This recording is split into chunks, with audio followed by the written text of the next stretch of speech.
The first time I saw her walk into my office, I felt something shift inside me.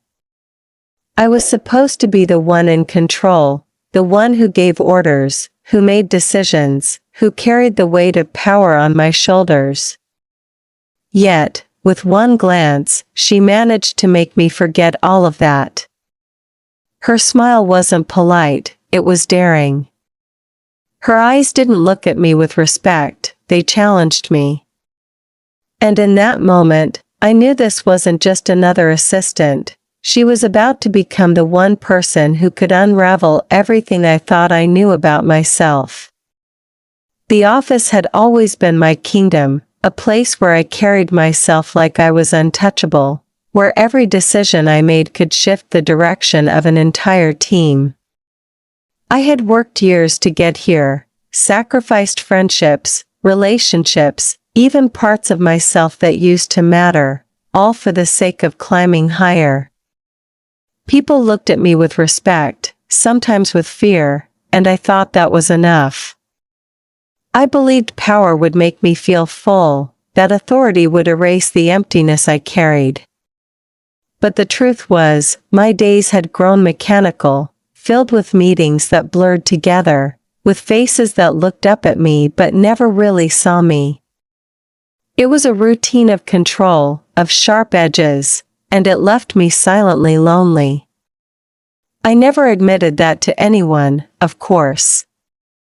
I hid behind perfect suits, calm expressions, and flawless presentations. My role was to lead, not to feel. Or at least, that's what I kept telling myself. Then she walked in. My new assistant. I'd been told she was qualified, that her skills matched the demands of the role, but no one warned me about her presence. She didn't enter my office with timid politeness like most people did. She moved with confidence, with the kind of energy that didn't ask for permission. Her smile was quick, almost teasing, as if she already knew a secret about me I hadn't yet confessed. She held her resume in one hand, a coffee in the other, and she sat across from me like she belonged there. It should have irritated me. It should have made me want to assert my authority, to remind her who was in charge. Instead, I felt my heartbeat speed up, a strange pull tightening in my chest, and for a brief second, I forgot the mask of control I always wore. I asked her questions, professional ones at first, about her past experience, her career goals, her strengths and weaknesses. She answered easily, like she'd been preparing her whole life for this conversation, but it wasn't the content of her words that unsettled me, it was the way she looked at me when she spoke. Her eyes didn't dart away nervously like others usually did, they stayed locked on mine, steady, almost daring me to look away first. And I hated how much I didn't want to. There was a heat in that gaze, a confidence that somehow turned the balance upside down. I was the one with the title, the office, the corner window view, but sitting there, it felt like she was the one pulling invisible strings I didn't understand. When the meeting ended, I told myself I was imagining things. I convinced myself she was simply bold, perhaps even reckless, but nothing more than that. People often misread confidence as attraction, I thought. I tried to shake it off. But as the day stretched forward, I found myself watching the clock, knowing she was in the same building, down the hall, her presence filling the air like electricity. Every time she passed my office, I caught myself noticing too much, the way she walked with a rhythm that demanded attention, the way her laughter carried even in quiet corridors, the way she seemed utterly at ease in a world where everyone else bent their backs under pressure. By late afternoon, she appeared in my doorway with a stack of files, asking if I needed them sorted. I should have given a simple yes or no, but the words caught in my throat. My eyes lingered on her longer than they should have. She noticed, I could tell, because a small smirk tugged at her lips, a smirk that made my stomach twist. She placed the files on my desk and leaned closer than necessary, her voice low as she asked, "Anything else you need, boss?" The way she said that word, boss, was different. It wasn't respect, it wasn't obedience. It was something layered with challenge, with playfulness, with something that made my skin heat. After she left, I sat in silence, staring at the papers but unable to focus on a single word.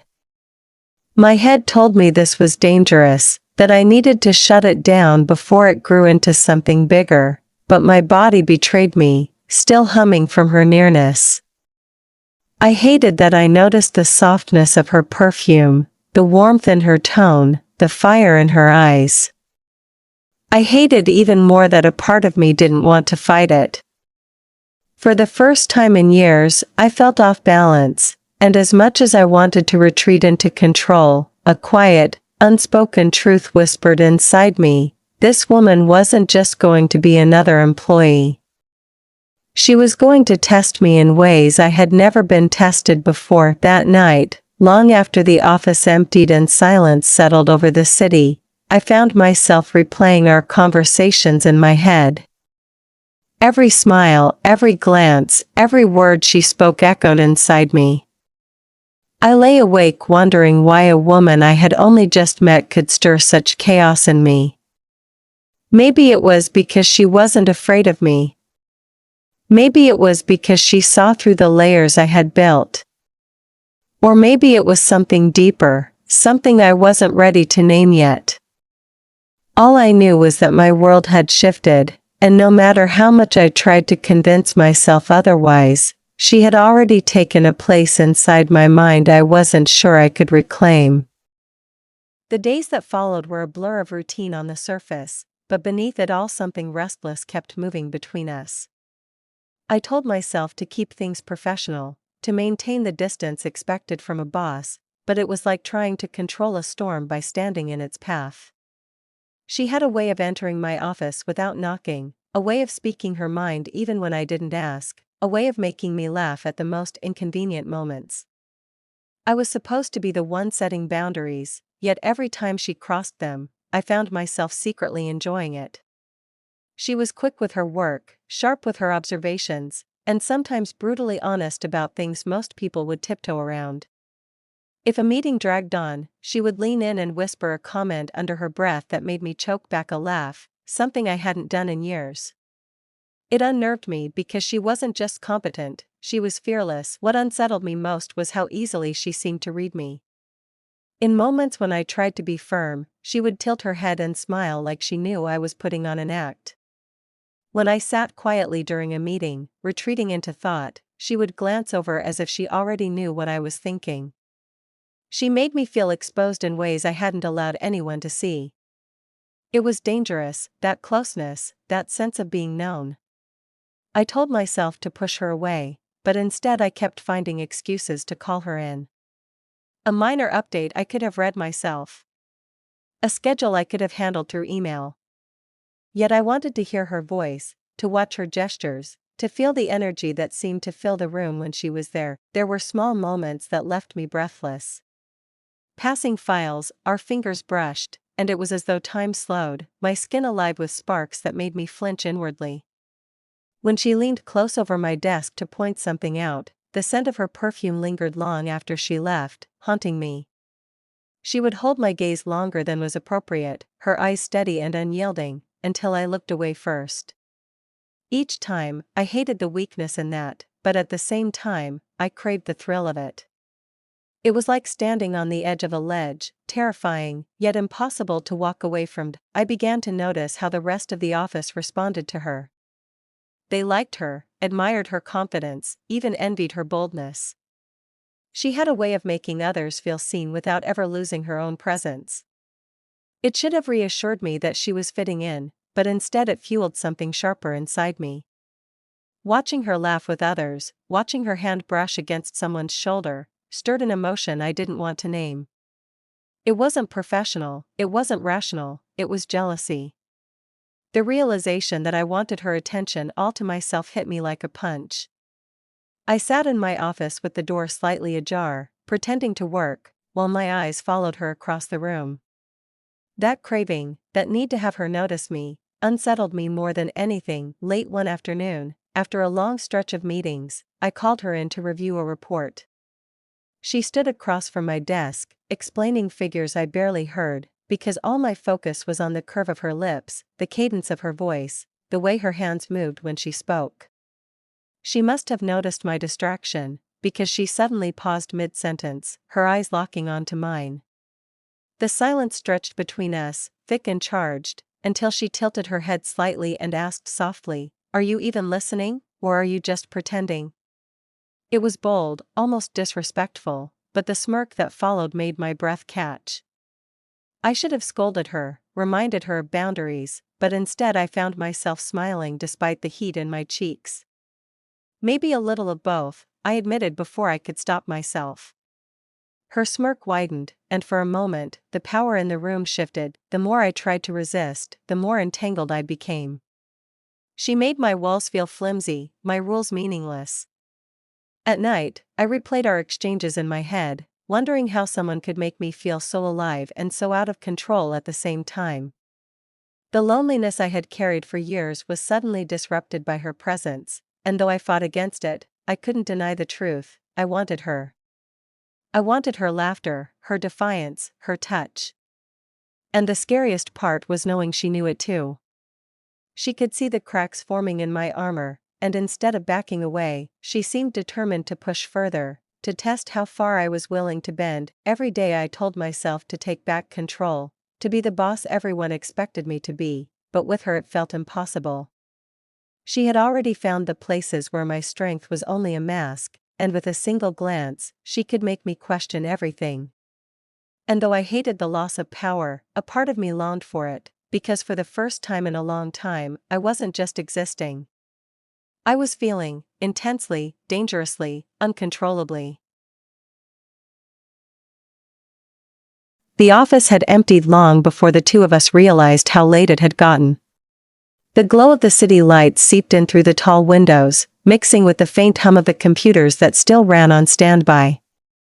I sat at my desk, papers spread out before me, but the numbers on the screen had begun to blur. She was across from me, focused on her laptop, strands of hair falling across her face as she typed with effortless speed. There was a silence between us, but it wasn't the kind that weighed heavy.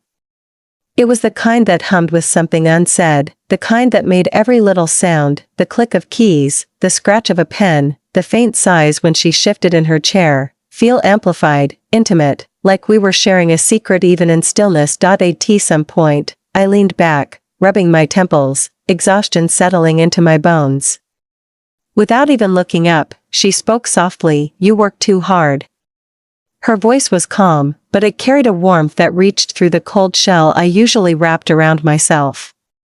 I glanced at her, trying to deflect, to remind her she was speaking to her boss. "That's the job," I said, but the words felt hollow even to me. She finally looked up, her eyes catching mine in the dim light. "No, that's an excuse," she said simply, her tone not mocking but certain, like she could see through me better than I could see through myself. I didn't know why I let the conversation slip into personal territory, but something in me gave way. Maybe it was the late hour, maybe it was the quiet of an empty building, but I found myself telling her things I hadn't told anyone in years. I told her about the pressure of being seen as perfect, about the constant need to be in control, about the loneliness of leadership where no one really knows you, they only know your title. I kept my voice steady, but inside I felt raw, stripped of the armor I wore every day. She listened without interrupting, her eyes steady, her hands resting still on the desk as if she didn't want to break the fragile honesty between us. When she finally spoke, her words were softer than I expected. She told me about her own struggles, about how she had learned to carry herself with boldness because the world had tried too many times to make her small.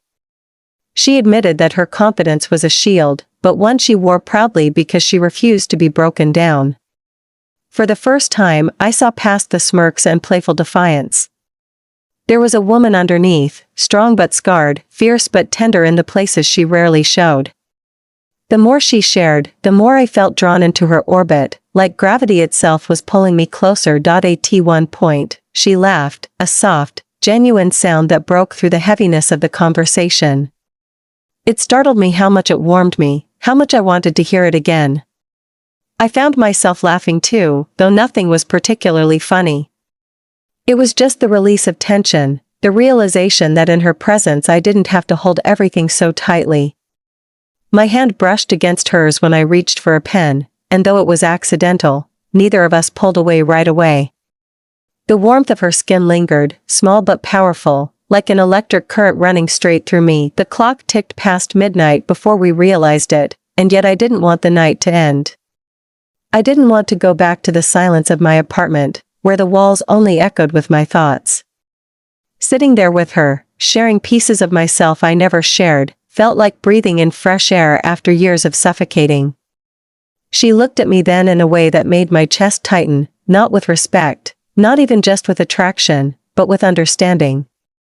It was terrifying, because being understood meant being vulnerable, and being vulnerable meant losing control. But in that moment, with the office quiet around us and the city alive outside, I found myself not caring. When we finally gathered our things, the air between us felt different. Heavier, closer, filled with a tension that wasn't threatening but alive. As we walked out together, her shoulder brushed mine, and I felt that same jolt of electricity, only this time I didn't pull away. She smiled at me, not the teasing smile she gave in the office, but something softer, almost tender. It made me ache in a way I hadn't allowed myself to feel in years. I said goodnight, my voice lower than usual, and she echoed it back, her tone carrying something unspoken, something that promised this wasn't the end of whatever had started to bloom between us. When I got home that night, I didn't even bother turning on the lights. I sat in the quiet, my mind replaying every glance, every word, every laugh we had shared. It should have scared me, the way she was breaking through walls I had spent years building. It should have made me want to retreat. Instead, I lay awake with a strange, restless hope pulsing through me. I knew something had shifted forever, and I couldn't decide if it was a beginning I should resist or the one thing I had been waiting for without even knowing it. The shift between us didn't come gently. It wasn't a slow burn that gave me time to prepare, it was sudden, like a fire catching on dry wood, consuming everything before I could even think of stopping it. We had been circling each other for weeks, dancing between professionalism and something far more dangerous, until one evening when the tension finally snapped. The office was nearly empty again, the hum of the air conditioner filling the silence. We were supposed to be discussing a proposal that was due the next morning, but my focus was gone. She leaned across my desk, pointing out a detail I had missed, her voice calm, her body too close, and something inside me broke. I said something sharper than I intended, more out of defense than anger, accusing her of being reckless with her tone around me, reminding her she was my employee, not my equal. She didn't flinch. She didn't back down like others always did. Instead, she straightened, her eyes locking with mine, and there was no fear in them, only defiance. "You don't scare me," she said quietly, her voice steady but charged. My chest tightened, and for a moment I couldn't breathe. No one had ever said that to me before. People avoided my temper, my authority, the weight of my role. Yet here she was, standing in front of me, unshaken, unafraid, as if she saw right through the titles and the walls to the woman I tried so hard to hide. I felt my hands tremble under the desk, and the anger I tried to summon dissolved into something much more dangerous, desire. The silence stretched, unbearable, and before I could stop myself I stood, moving around the desk until I was standing just inches from her. She tilted her head, her lips curving into that familiar smirk, but her eyes softened in a way that made my heart stumble. I opened my mouth to say something, anything to regain control, but the words never came. She stepped closer, and in the space of a breath, her lips were on mine. The kiss wasn't gentle, it was fierce, urgent, the kind of kiss that demanded surrender. My body responded instantly, betraying every ounce of control I had fought to maintain. I kissed her back with desperation, my hands clutching her waist as if letting go would mean losing the ground beneath me. The power I thought I held dissolved in her touch. She guided the kiss, deepening it, taking control with a confidence that made my knees weaken. I had always been the one in charge, the one others followed, yet here I was, melting, yielding, craving her dominance like it was oxygen. When her hand cupped the back of my neck and pulled me closer, I let out a sound I didn't recognize, a soft, desperate plea I had never allowed myself to make. She broke the kiss only long enough to whisper against my lips, "You don't always have to be strong." The words cut through me, leaving me raw and trembling, because she was right. I didn't want to be strong with her. I wanted to be seen, wanted to be touched, wanted to give up the weight I carried if only for a moment. The desk behind me dug into my hips as she pressed me back, her body firm against mine. My breath came in shallow gasps, my heart racing, and I realized in that moment that I wasn't in control anymore, and I didn't want to be. I wanted to give in to her, to let her take me apart piece by piece until there was nothing left but truth between us. Every kiss, every touch unraveled me further, stripping away the layers I had built to survive in the world outside this office. She made me beg without words, made me need her with an intensity that frightened me, yet I welcomed it all the same. When the kiss finally broke, we stood there in the quiet, our foreheads pressed together, breaths mingling in the charged air. I didn't know what to say, what this meant, or how we could ever return to the way things were. All I knew was that my world had tilted, and I no longer cared about balance. I looked into her eyes and saw not just attraction, but a force that could undo me completely. For once, I didn't want to resist. For once, I wanted to fall. The days that followed blurred into something intoxicating and terrifying all at once.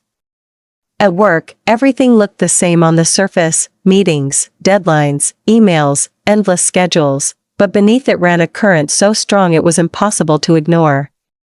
Every time she entered my office, I felt the air shift. My body reacted before my mind could, heat rising to my skin, my pulse quickening with the smallest glance, the smallest word that lingered between us. We tried to carry on as if nothing had changed, as if that kiss hadn't ripped through every barrier I had built around myself, but it hung in the silence between us, thick and undeniable. She smirked sometimes when no one else was watching, a private reminder of what we had shared, and each time it left me aching in ways I could no longer explain away. Nights became a different world entirely. Away from the hum of the office and the endless weight of responsibility, she was fire and gravity all at once. What began as stolen kisses turned into long hours tangled together, her voice whispering things against my skin that left me trembling. I thought surrender would scare me, that giving someone else control would feel like weakness, but in her arms it felt like freedom. She stripped away the version of me everyone else knew, the polished boss, the untouchable leader, and replaced it with someone softer, someone real. I begged without shame, I let myself be undone, and instead of losing power I felt myself gaining something I hadn't known I needed, release. But it wasn't just about the hunger between us. In quiet moments, when the world slowed and the fire in our bodies gave way to silence, she asked me questions no one else dared. Why did I hide behind perfection? Why did I believe vulnerability meant failure? Why did I keep my heart locked away as if love was a danger instead of a gift? I wanted to brush her off, to laugh, to change the subject, but her eyes would hold me still, and the truth would claw its way out. I admitted things I had buried for years, that I feared being seen for who I really was, that I worried love would make me weak, that my success felt hollow because no one really knew me beneath it. She listened without judgment, tracing her fingers along my arm as though reminding me that confession was not punishment but intimacy. Her strength didn't just live in her confidence, it lived in the way she refused to let me hide. When I pulled away, she pulled me back. When I tried to deflect, she pressed deeper.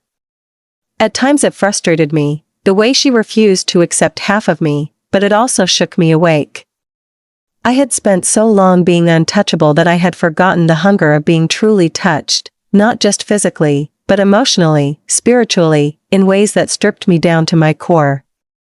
She gave me that, and it left me terrified of how much I needed her. At work, the risk of discovery was always present.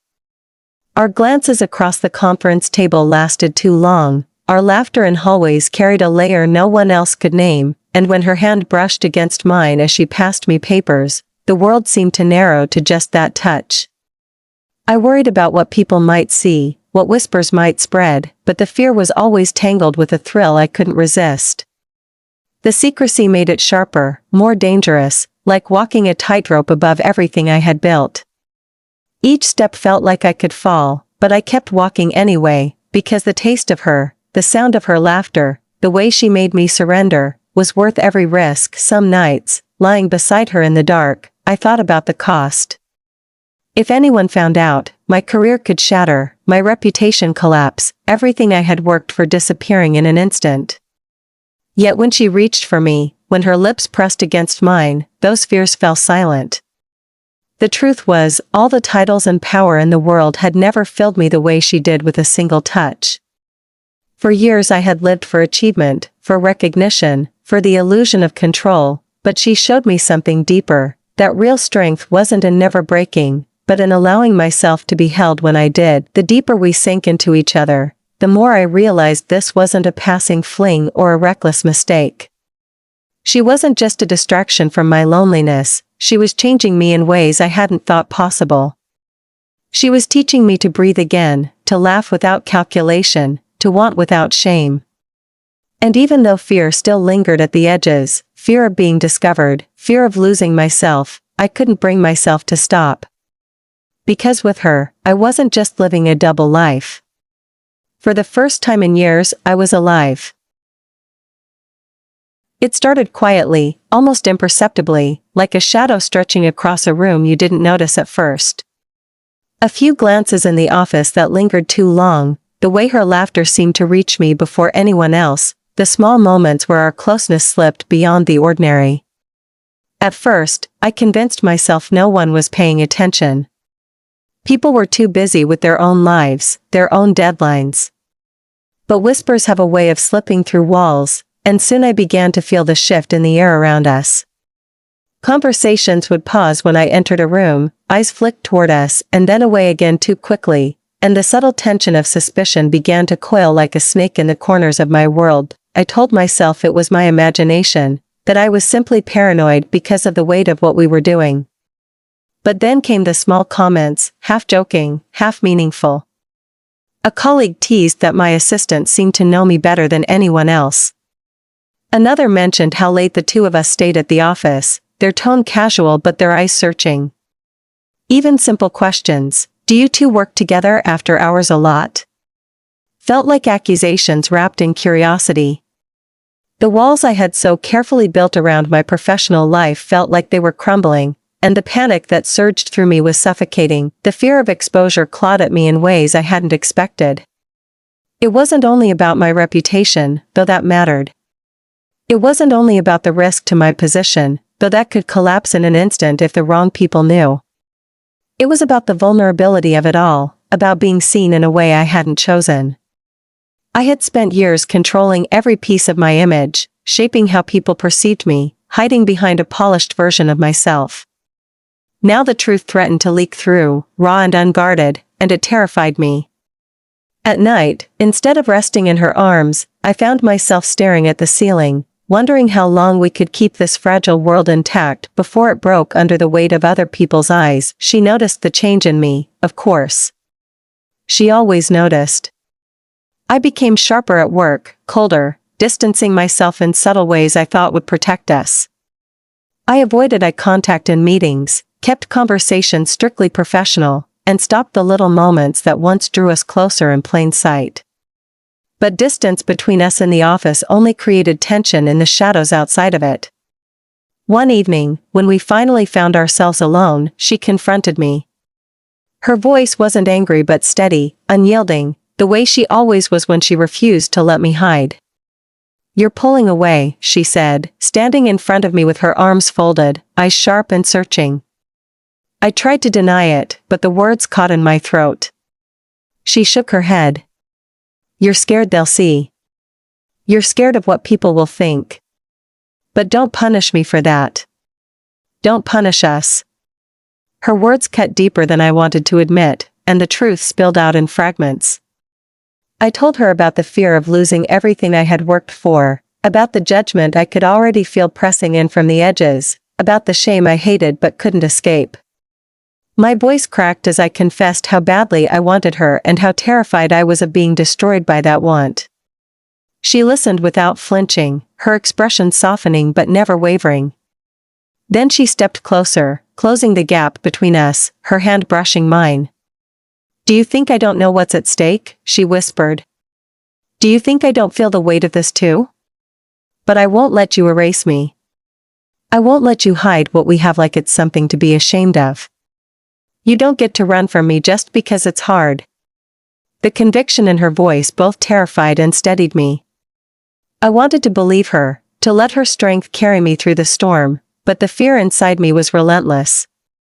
Even in her arms, I felt torn in two, between the life I had built with discipline and control, and the life I wanted with her, raw and uncertain but real.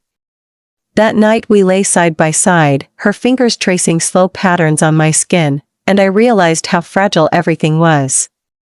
The more I loved her, the more I risked, and the thought of losing either her or myself made my chest ache. She fell asleep easily, her breath steady against my shoulder, while I stayed awake, caught between desire and dread, love and fear. The next morning, the whispers in the office seemed louder than ever, though perhaps it was just my guilty conscience amplifying them. I felt eyes on us in every meeting, in every hallway. A simple smile from her across the room felt like a spotlight burning into my skin. I told myself to focus, to rebuild the walls, but the truth was I couldn't unfeel what had already taken root between us. And no matter how hard I tried to resist, I knew she wouldn't let me run forever. The breaking point came on a day when the pressure at work was crushing everyone, and the company teetered on the edge of chaos. A major client threatened to walk away, deadlines collided, and every eye in the office looked to me for solutions. I had handled crises before, but this one felt different, heavier, as though the weight of the entire building rested on my shoulders. My instinct was to retreat inward, to bury myself in strategy and silence, to put on the mask of control I had worn for so many years. But she refused to let me disappear. From the moment the storm began, she was by my side, not as my assistant, not as an employee, but as someone who believed in me when I couldn't believe in myself. I remember sitting at the conference table, papers spread everywhere, voices rising around me in panic, when she touched my arm lightly under the table. It was the smallest gesture, unseen by anyone else, but it steadied me more than any plan ever could. When I finally dismissed the room, exhausted and brittle, she stayed behind. She leaned against the edge of the table, her eyes fixed on me with an intensity that cut through all the noise. "You don't have to carry this alone," she said firmly. I shook my head, insisting that I did, that leadership meant bearing the burden, that weakness wasn't an option. But she stepped closer, her voice low, her hand reaching for mine. "No," she said, "leadership doesn't mean drowning in silence. It means letting people stand with you. It means letting me stand with you." Her words broke something open inside me. The tears I had buried for years stung at the back of my eyes, but I swallowed them down, ashamed of the vulnerability. She didn't give me time to retreat. She pulled me into her arms, holding me with a strength that made my chest collapse into her shoulder. For the first time, I allowed myself to lean, to admit I couldn't do everything, to admit I needed her. My breath shook as I whispered the truth I had been hiding, that I was terrified, not just of failure, not just of being exposed, but of losing her if the world tore us apart. She held me tighter, whispering back that I wouldn't lose her, that she wasn't going anywhere, no matter how hard it became. That night, after the office finally fell silent and the storm of the day had settled, we found ourselves in my office again, the glow of the city beyond the windows and the remnants of our exhaustion clinging to us. The air was thick, not just with desire but with something deeper, something that felt like surrender and renewal all at once. She kissed me with a gentleness that contrasted every moment of chaos we had just endured, a kiss that told me we weren't broken but stronger for having survived it together. I kissed her back with everything I had, pouring into her all the fear, all the longing, all the love I had been too afraid to name. The intimacy between us that night wasn't just physical, it was something far more profound. She undressed me not just of my clothes but of my defenses, my shame, my endless need to be in control. She touched me with reverence, with certainty, with a tenderness that left me trembling. For the first time, I let go fully, surrendering every part of myself into her hands. And in that surrender, I found strength I didn't know I had. I begged her without fear, not because she demanded it but because I needed to, because letting myself need her was the most honest thing I had ever done. When it was over, when we lay together tangled in the quiet, I realized something that shifted everything inside me. It wasn't that she had taken my power away, it was that she had shown me I could be powerful even in my vulnerability. She had shown me that needing someone didn't make me weak, it made me human. And in her arms, I didn't feel ashamed of that truth. I felt whole. The next morning, as the sun spilled into the office and the world carried on with its noise and demands, I walked in with a steadiness I hadn't felt in years. The crisis at work still loomed, the whispers in the hallways hadn't stopped, but something inside me had changed. I wasn't hiding anymore. I wasn't pretending anymore. I had chosen her, chosen us, even if I couldn't yet say it out loud to the world. The fear was still there, yes, but for the first time, the love was louder. And as long as she stood with me, I knew I wouldn't run again. The storm we had feared for so long finally broke when whispers turned into questions and questions turned into accusations.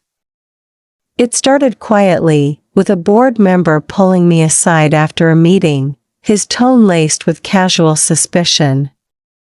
"You and your assistant, you seem rather close, don't you?" he asked, smiling thinly as though it were an innocent remark. My stomach dropped, but I forced a polite answer, something professional, something practiced. Yet I knew then that the veil was slipping, that what we had kept in shadows was now visible to eyes eager to tear it apart. Each day after felt heavier, the walls of the office thick with unspoken rumors, the hallways buzzing with tension I couldn't ignore. Every smile directed at me felt sharper, every silence more pointed. I wanted to protect us, to shield her from the storm, but she refused to be hidden any longer. One evening, after another grueling day, I told her maybe we needed to take some space until things calmed down. Her reaction wasn't anger, it was pain, deep and raw, flashing across her face like I had cut her open. She stepped back, shaking her head slowly, her voice breaking as she said, "You'd rather lose me than face them?" The question hung in the air between us, heavy and suffocating. I tried to explain that it wasn't about her, that it was about my career, about survival, about everything I had built. But she saw through me, through the excuses, and she whispered something that shattered me. "I'd rather have nothing with you than everything without you." Then she walked out, leaving me alone in the silence I had created. That night was the darkest I had known. I sat in my office long after everyone else had gone, staring at the city lights that glittered like distant stars, each one a reminder of the life I was losing. I thought of her smile, her laugh, the way her touch made me feel like myself for the first time in years, and I realized what I was about to destroy, not because of what the world demanded, but because of my own fear. For the first time, I questioned what all my success was worth if it meant walking through life hollow, without her hand in mine. And in that questioning, something broke free. The next morning, I didn't wait for her to come to me. I went to her apartment, my heart pounding harder than it ever had before. When she opened the door, her eyes were swollen from tears, her face pale from a night of doubt and hurt. I didn't let her speak. I didn't give myself the chance to falter. I stepped inside, my voice trembling but steady enough to carry the truth I had denied for too long. "I can't lose you," I said. "Not for them, not for my reputation, not for anything. You are the only thing in my life that feels real, and I'm done pretending otherwise." She stared at me, disbelief flickering in her gaze, her body stiff with the weight of broken trust. For a moment, I thought I was too late. But then her lips parted, her breath shaky, and she whispered, "Do you mean it?" I nodded, tears burning my eyes, my voice cracking as I said, "I mean it with everything I am." And then she was in my arms, and all the distance we had created vanished in a flood of relief, forgiveness, and love that overwhelmed us both. From that day forward, we stopped hiding. It wasn't easy, the whispers grew louder, the judgment sharper, the risks greater, but the difference was that I no longer faced them alone. She walked beside me, her head high, her presence unshaken. When colleagues questioned us, I didn't deny it. When board members hinted at scandal, I stood firm. I learned to fight for her the way she had always fought for me, and in that fight, I found a strength far greater than the mask I had once worn. The cost was real, the battles exhausting, but every time I looked at her, I knew it was worth it. The world didn't break us, it tested us, stripped us bare, and forced us to choose. And in the choosing, I discovered who I truly was, not just a boss, not just a leader, not just a woman terrified of losing control. I was hers, wholly and unapologetically. She had made me beg, yes, but not only in bed. She had made me beg for honesty, for vulnerability, for courage. And in surrendering, I had gained more power than I ever thought possible. Together, we built a love that no whisper, no judgment, no fear could destroy. And as I held her hand in the light of day, unafraid, I knew this was the life I was meant to live, with her, and only her.